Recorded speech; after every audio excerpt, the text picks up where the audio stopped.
પાટણ નગરપાલિકામાં ભ્રષ્ટાચારના આક્ષેપો સાથે કોર્પોરેટરો મેદાને નિયમ વિરુદ્ધ કે શ્યામ સ્ક્વેર નામના બિલ્ડિંગને મંજૂરી આપવા બદલ ચીફ ઓફિસર અને ટાઉન પ્લાનિંગ ઓફિસર વિરુદ્ધ પોલીસ ફરિયાદ માટે અરજી.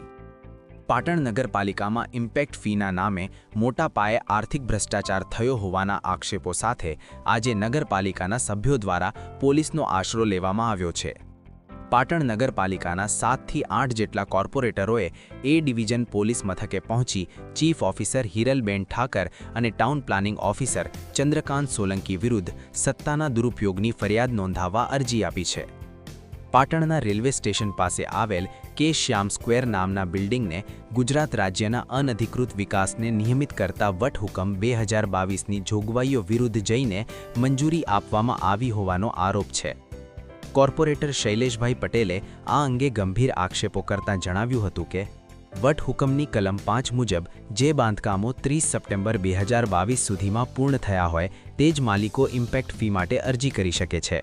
આ મિલકતની બાંધકામ પરવાનગી 1/10/2022 બાદની હોવાથી અગાઉના ઇન્ચાર્જ ચીફ ઓફિસર પ્રેરક પટેલે આ અરજીને પાત્રતા ન ધરાવતી હોવાનું જણાવી રદ કરી હતી. તેમ છતાં વર્તમાન ચીફ ઓફિસર દ્વારા 15/10/2022ના રોજ થયેલી ઓનલાઈન અરજીને ગ્રાહ્ય રાખી સરકારી હોદ્દાનો દુરુપયોગ કરી ખોટી રીતે મંજૂરી આપવામાં આવી છે. કોર્પોરેટર શૈલેષભાઈ પટેલના જણાવ્યા અનુસાર આ પ્રકારની ગેરકાયદેસર મંજૂરી સમગ્ર ગુજરાત રાજ્યમાં કદાચ પ્રથમ કિસ્સો છે જ્યાં નિયમોને નેવે મૂકીને મંજૂરી અપાઈ હોય.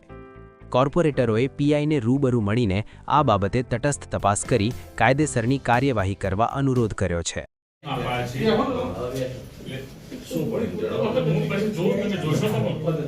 પાટણ નગરપાલિકાના ચીફ ઓફિસર હિરલબેન ઠાકર અને town planning officer Chandrakant Bharatbhai Solanki વિરુદ્ધ અમારી આ ફરિયાદ છે. ફરિયાદમાં એવું છે સાહેબ કે ગુજરાત અનધિકૃત વિકાસનો નિયમિત કરવાનો કાયદો રાજ્ય સરકાર વટહુકમ 2022 રાજ્ય સરકાર દ્વારા 2022 સુધીમાં જે બાંધકામ પૂર્ણ થયું હોય એ દિવસે થાય એની પહેલા એ લોકો એની કટ ઓફ ડેટ એ લોકો જ આ કાયદા નીચે અરજી કરી શકે. એક કેશામ સ્ક્વેર નામની બિલ્ડિંગ સાહેબ રેલવે સ્ટેશન પાસે આવેલી છે. એ બિલ્ડિંગની રજા ચિઠ્ઠી બાંધકામ પરવાની નગરપાલિકાએ 30 સપ્ટેમ્બર 2022 પછી આપી હતી. એટલે આ કાયદા નીચે પાત્રતા ધરાવતે ન હતું. એટલે અગાઉ ઇમ્પેક્ટ ફીની કાયદાની નીચે અરજી માલિકોએ કરેલી હતી.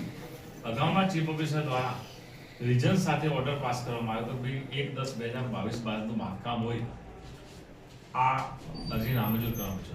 છતાં પણ હાલના ચીફ ઓફિસરે એ કોન્ટ્રાક્ટર સાથે મળી મોટો આર્થિક ભ્રષ્ટાચાર કરી અને સાહેબ ઉપરના બીજો ત્રીજો અને ચોથો જે રેસિડેન્શિયલ રહેણાંકના વાળી મિલકતના સોસાયટીની સંબંધી વગર કોમર્શિયલ કરવાનો અનધિકૃત ઓર્ડર કર્યો છે. એટલે રાજ્ય સરકારને એના મળેલા અધિકારોનો એને દુરુપયોગ કર્યો છે. જાહેર ત્રાસ સાહેબ ખુદ કર્યો છે.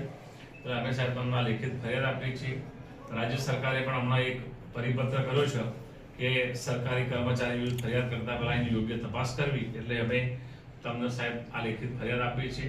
આપ એની તપાસ કરો અને તપાસના અંતે અમે તો કઈ જે સ્પષ્ટ ગુનો બને છે પણ ના બનતો હોય તો તમે આ જગ્યા કઈ સોસાયટી પાટણની રેલવે સ્ટેશન પાસેની મિલકતમાં કાયદેસર રીતે મંજૂર બીજી જગ્યા કઈ એક્ઝિટ રેલવે સ્ટેશન પાસે જગ્યાનો હદ સાહેબ બી ડિવિઝનમાં પણ ગુનાહિત કૃત્ય ક્યાં થયું છે તો તમારી નગરપાલિકા સાહેબ ફરિયાદ તમને આપો છો તમે તાર અમને બી જાણ કરી દેજો કે ભાઈ અમારા હદમાં તમે બીમો આપશો સાહેબ.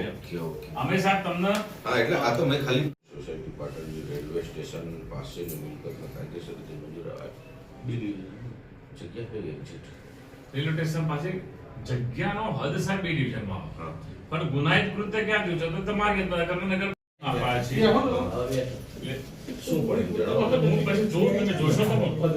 પાટણ નગરપાલિકાના ચીફ ઓફિસર હિરલબેન ઠાકર અને town planning officer Chandrakant Bharatbhai Solanki વિરુદ્ધ અમારી આ ફરિયાદ છે. ફરિયાદમાં એવું છે સાહેબ કે ગુજરાત અનધિકૃત વિકાસનો નિયમિત કરવાનો કાયદો રાજ્ય સરકાર વટહુકમ 2022 રાજ્ય સરકાર દ્વારા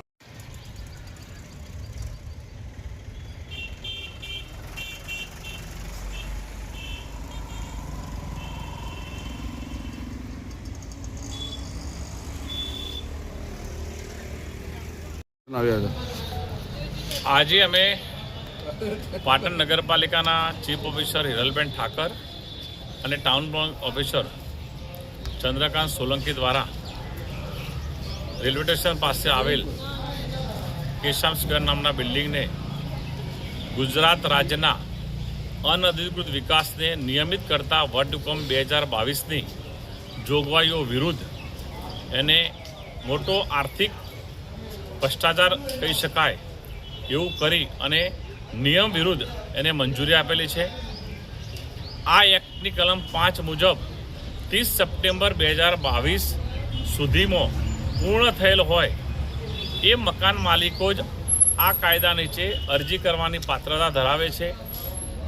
આ મકાન માલિક દ્વારા પાટણ નગરપાલિકામાં આ અધિનિયમ નીચે અરજી કરવામાં આવેલ હતી, જેના અગાઉના ઇન્ચાર્જ ચીફ ઓફિસર પ્રેરક પટેલ દ્વારા આ અધિનિયમ મુજબ લાભ મેળવવા પાત્રતા ધરાવતી ન હોય એને રદ કરેલ હતી. અને રદ કરતો સુધારા હુકમમાં પણ સ્પષ્ટ લખેલું છે કે સદર મિલકતની બાંધકામ પરવાનગી 1/10/2022 બાદની હોય અરજી નામંજૂર કરવામાં આવે છે. આમ છતાં આ ચીફ ઓફિસર દ્વારા મકાન માલિક દ્વારા જ્યારે ઓનલાઈન અરજી કરવામાં આવી 15/10/2022ના રોજ અને ચીફ ઓફિસર દ્વારા એને આ અધિનિયમ નીચે સરકારી હોદ્દાનો દુરુપયોગ કરી જાહેર ત્રાસદાયક કૃત્ય કરી અને ખોટી રીતે મંજૂરી આપવામાં આવેલી છે. આ બિલ્ડિંગને જે મંજૂરી આપવામાં આવી છે આ કાયદાની છે એ હું માનું ત્યાં સુધી ગુજરાત રાજ્યનો આ પ્રથમ કિસ્સો છે. આવી ગેરકાયદેસર મંજૂરી આજ દિન સુધી ગુજરાત રાજ્યમાં કોઈ પણ ચીફ ઓફિસર નગરપાલિકા મહાનગરપાલિકામાં કોઈએ આપેલી નથી.